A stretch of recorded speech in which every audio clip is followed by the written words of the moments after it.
মাঠে নেই, কোথাও ছিলেন না লিটন দাস, তবুও আলোচনায় উঠে এসেছে শৃঙ্খলা ভঙ্গের দায়। বোর্ডকে কিছু না জানিয়ে হঠাৎ চীন সফরে যাওয়া ভালোভাবে মেনে নেয়নি বাংলাদেশ ক্রিকেট বোর্ড। এই ঘটনাকে আচরণবিধি লঙ্ঘন হিসেবে দেখছে শৃঙ্খলা কমিটি, তাই তো তলব করা হয়েছিল লিটনকে।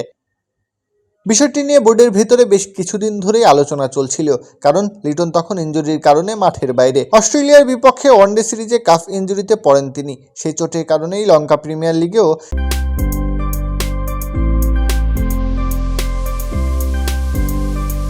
খেলা হয়নি বাংলাদেশের এই উইকেট কিপার ব্যাটারের। বোর্ড তার পুনর্বাসন ও চিকিৎসা প্রক্রিয়া পর্যবেক্ষণ করছিল। এমন সময় কোনো ধরনের আনুষ্ঠানিক অনুমতি বা বিস্তারিত আপডেট ছাড়াই তার চীন সফর বিসিবির নজরে আসে। এরপরই বিষয়টি শৃঙ্খলা কমিটির কাছে যায়।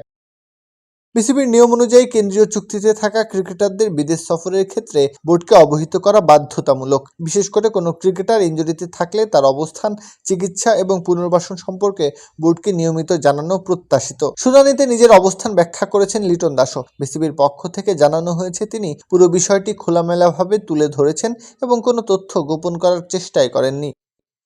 বোর্ডের কর্মকর্তাদের দাবি, এটি ইচ্ছাকৃতভাবে নিয়ম ভাঙার ঘটনা না হলেও বিদ্যমান চুক্তি ও আচরণবিধির আলোকে এটি একটি লঙ্ঘন হিসেবে বিবেচিত হচ্ছে। এখন সবকিছু নির্ভর করছে বিসিবির শৃঙ্খলা কমিটির চূড়ান্ত সিদ্ধান্তের ওপর। কোড অফ কন্ডাক্ট অনুযায়ী ঘটনাটি পর্যালোচনা করে তারা প্রয়োজনীয় ব্যবস্থা নেবে। লিটনের বিরুদ্ধে কি শাস্তিমূলক পদক্ষেপ নেওয়া হবে নাকি সতর্ক করেই ছেড়ে দেওয়া হবে, সে সিদ্ধান্ত এখনো জানানো হয়নি।